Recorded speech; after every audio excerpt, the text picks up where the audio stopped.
Bem-vindos a mais um audiobook. Não esquece de deixar o like e se inscrever no canal para não perder os próximos conteúdos. Compartilhe com seus amigos e não deixe de escutar os próximos capítulos. Se interessou no livro? O link para comprá-lo está na descrição do vídeo. Faça da leitura um hábito em sua vida. Capítulo 8 – Um propósito definido. E Sua Majestade procederá agora à revelação dos segredos dos 7 princípios através dos quais os seres humanos podem forçar a vida a fornecer-lhes a liberdade espiritual, mental e física. Não seja econômico ao longo de sua descrição desses princípios. Quero uma ilustração completa de como esses princípios podem ser utilizados por qualquer pessoa que escolha fazer uso deles. Conte-nos tudo o que sabe sobre o princípio do propósito definido.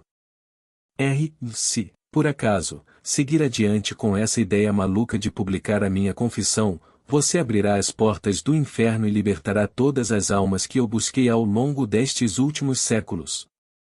Você me privará de milhões de almas que ainda não nasceram. Você libertará de minha submissão milhões de almas que agora habitam o planeta. Pare. Eu lhe imploro. Vamos lá, se abra.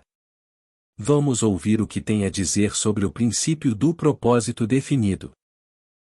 Você está colocando água nas chamas do inferno, mas a responsabilidade é sua, não minha. Eu posso, sem sombra de dúvida, também dizer que qualquer ser humano que esteja firme em seus planos e metas pode fazer a vida entregar a ele exatamente aquilo que ele deseja. E isso é uma afirmação muito abrangente, Sua Majestade. Você poderia diminuir um pouco o escopo de sua afirmação? Diminuir? Não, desejo aumentar. Quando ouvir o que eu tenho a dizer, você entenderá por que o princípio da definição de propósito é tão importante. A minha oposição usa um truque muito esperto para me enganar e tirar o meu controle sobre as pessoas. Porque, na verdade, a oposição sabe que o princípio da definição de propósito fecha a porta da mente de qualquer um contra mim de tal forma que eu não consigo invadir a não ser induzindo essa pessoa ao hábito da alienação. E por que a sua oposição não revela o seu segredo a todas as pessoas contando a elas como evitá-lo através de um propósito definido? Você já admitiu que de cada 100 pessoas apenas 2 pertencem à sua oposição. Porque sou mais esperto que a minha oposição.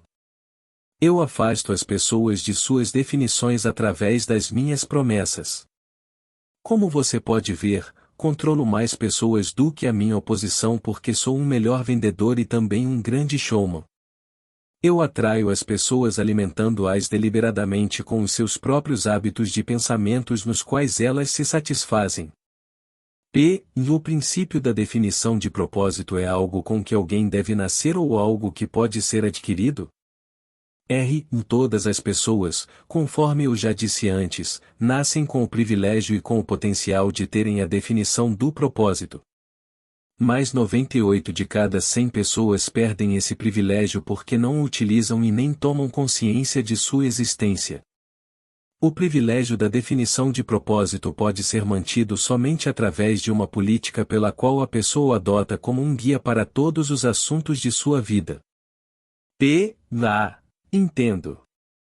Pode-se tomar vantagem do princípio da definição de propósito da mesma forma que se pode construir um corpo físico forte e musculoso e através do uso constante e sistemático.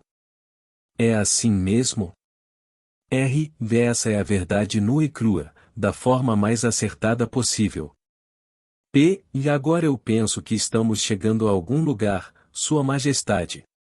Finalmente chegamos ao ponto de partida pelo qual todos os que se tornam autodeterminados em suas vidas irão infalivelmente encontrar o sucesso.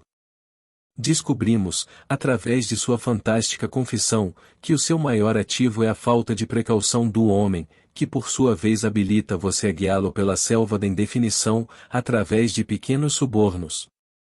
Aprendemos, acima de qualquer dúvida, que qualquer um que adote o princípio da definição de propósitos como uma política e a use nas suas experiências do dia a dia jamais pode ser induzido a formar o hábito da alienação.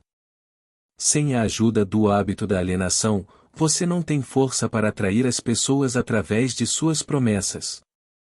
Isso está correto? Eu mesmo não poderia ter dito tamanha verdade. Vá em frente agora e descreva como as pessoas negligenciam o privilégio de serem livres e autodeterminadas através da indefinição e da alienação. Já fiz uma breve referência sobre esse princípio, mas agora entrarei nos mínimos detalhes para explicar de que forma esse princípio funciona. Começarei no momento do nascimento. Quando uma criança nasce, ela traz consigo nada além de um corpo físico, representando os resultados da evolução de milhões de anos de seus ancestrais. A sua mente é um branco total. Quando a criança alcança a idade da consciência e começa a reconhecer os objetos do seu entorno, ela também começa a imitar outras pessoas. A imitação torna-se um hábito fixo. Naturalmente, a criança imita, antes de tudo, os seus pais. Aí, então, ela começa a imitar seus outros parentes e pessoas que as acompanham diariamente, incluindo os instrutores religiosos e os professores da escola. A imitação estende-se não somente à expressão física, mas também à expressão do pensamento. Se os pais de uma criança têm medo de mim e expressam esse medo de tal forma que a criança consiga ouvir isso, essa criança adquire o medo através do hábito da imitação e acaba armazenando isso no seu subconsciente como uma crença real. Se o instrutor religioso dessa criança expressar qualquer forma de medo de mim, se todos eles expressam de uma forma ou outra, esse medo é adicionado ao mesmo temor passado para a criança por seus pais. Essas duas formas negativas de limitação ficam armazenadas no subconsciente, de forma a serem utilizadas por mim mais adiante em suas vidas. De forma similar, a criança aprende, por imitação, a limitar a sua força do pensamento, preenchendo a sua mente com inveja, ódio, ganância, luxúria, vingança e todos os outros impulsos negativos do pensamento, que destroem toda e qualquer possibilidade de definição de propósito. Enquanto isso, me hospedo na mente dessa criança e a induzo a alienar-se, até que eu tenha controle total sobre ela por meio do ritmo hipnótico. E pelo que eu pude entender de todas as suas afirmações, você tem que ganhar o controle das pessoas enquanto elas são muito jovens, sob pena de perder a oportunidade de controlá-las? Eu prefiro possuí-las antes que elas tomem conta de suas próprias mentes. Uma vez que uma pessoa aprenda o real poder dos seus próprios pensamentos, ela se torna positiva, e então é muito difícil que ela se submeta a mim. Na verdade, não tenho poder sobre nenhum ser humano que descubra e use o princípio da definição do propósito. O hábito da definição de propósitos seria uma proteção permanente contra o seu controle? Não, de certa forma não. A definição fecha a porta da mente para mim, mas ela só mantém as portas fechadas contanto que a pessoa siga o princípio de forma sistemática e permanente, fazendo dele um hábito de vida.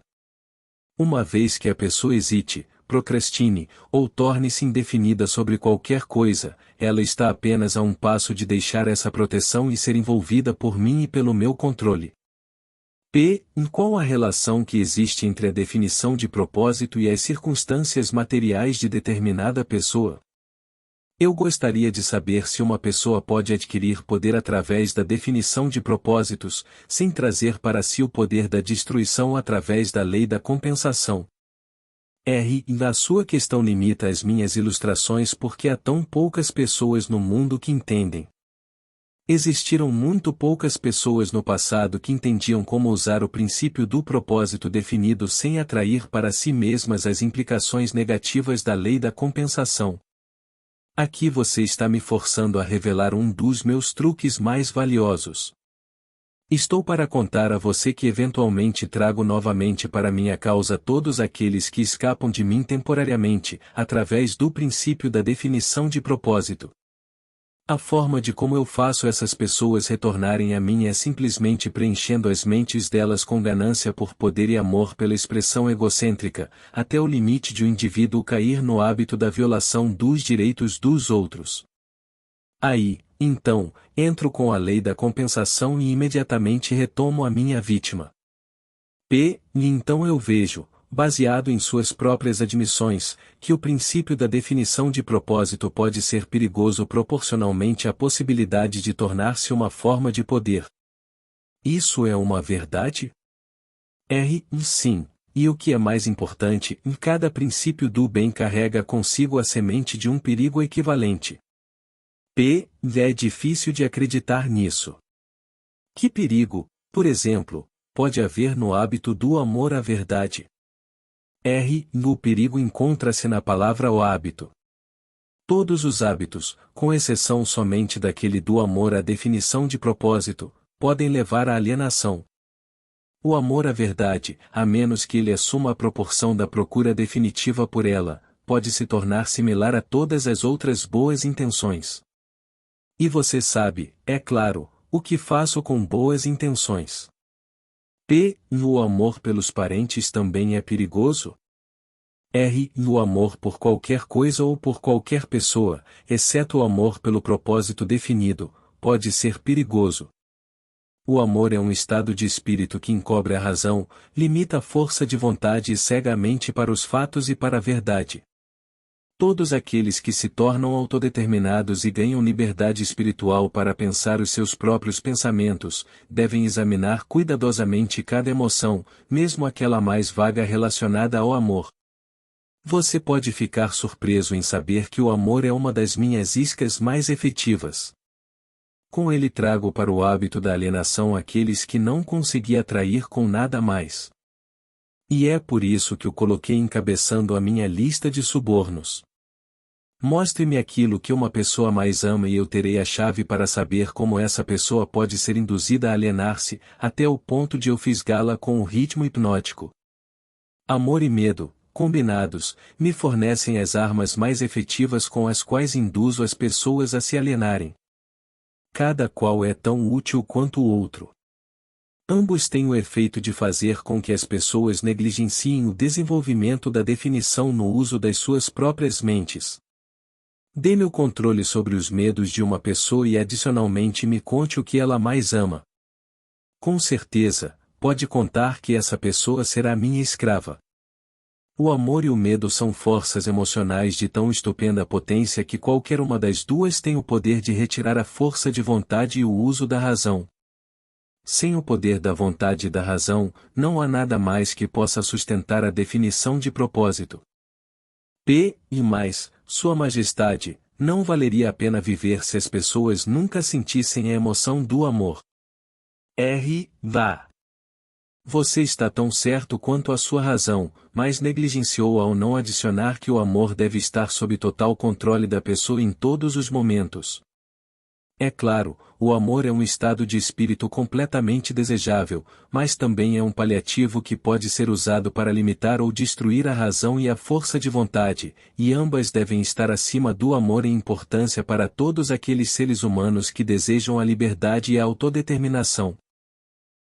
Entendo, pelo que você diz, que as pessoas que ganham poder devem endurecer as suas emoções, controlar os seus medos e dominar o amor. Isso está correto? As pessoas que ganham e mantêm poder devem tornar-se definidas em todos os seus pensamentos e atos. E se isso é o que você chama endurecer, então, sim, eles têm que ser duros. Vamos olhar para as fontes da vantagem de ser definido em todos os assuntos do dia a dia de nossa vida. Qual é mais apto para ser bem-sucedido, um plano fraco aplicado com definição ou um plano forte e profundo aplicado sem definição? Planos fracos têm um meio de se tornarem fortes se forem aplicados com definição. Você quer dizer que qualquer plano, definitivamente colocado em ação contínua na busca por um propósito definido, pode tornar-se bem-sucedido mesmo que não seja o melhor plano? Sim, é exatamente isso que eu quero dizer. A definição de propósito, mais um plano bem elaborado, geralmente traz consigo o sucesso, não importando o quão fraco o plano possa ser. A maior diferença entre um plano forte e um fraco é que o plano forte, se definitivamente aplicado, pode trazer sucesso mais rapidamente do que um plano fraco. P. E em outras palavras, se não se consegue estar sempre certo, então se deve ser sempre definido? É isso que você está tentando me fazer entender? Essa é a ideia.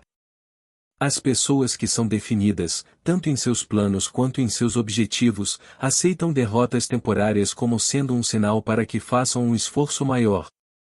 Você pode ver por si mesmo que esse tipo de política está fadada a ganhar, se for feita com convicção. E pode uma pessoa que se move com definição, tanto de planos quanto de propósitos, estar sempre certa de alcançar o sucesso? Não. O melhor dos planos, algumas vezes, falha, mas a pessoa que age com definição reconhece a diferença entre a derrota temporária e o fracasso. Quando os planos falham, ela os substitui por outros, mas ela não muda o seu propósito, ela persevera.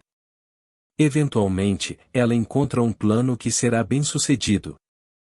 E um plano baseado em fins imorais ou injustos será tão bem-sucedido e de forma tão rápida quanto um plano motivado por um senso apurado de justiça e moralidade? Através da operação da lei da compensação, todos, sem exceção, colhem aquilo que plantam. Planos baseados em motivos injustos ou imorais podem trazer sucesso temporário, mas sucesso duradouro deve levar em consideração a quarta dimensão, o tempo. O tempo é o inimigo da imoralidade e da injustiça. Ele é o amigo da justiça e da moralidade. O fracasso em reconhecer esse fato como verdadeiro tem sido responsável pela onda de crimes entre jovens do mundo inteiro. A mente jovem e inexperiente pode frequentemente cometer o erro de avaliar sucesso temporário como algo permanente. Os jovens frequentemente cometem o erro de cobiçar os ganhos temporários baseados em planos injustos e imorais, e negligenciam olhar à frente e observar as penalidades que sempre seguem, exatamente como a noite segue o dia.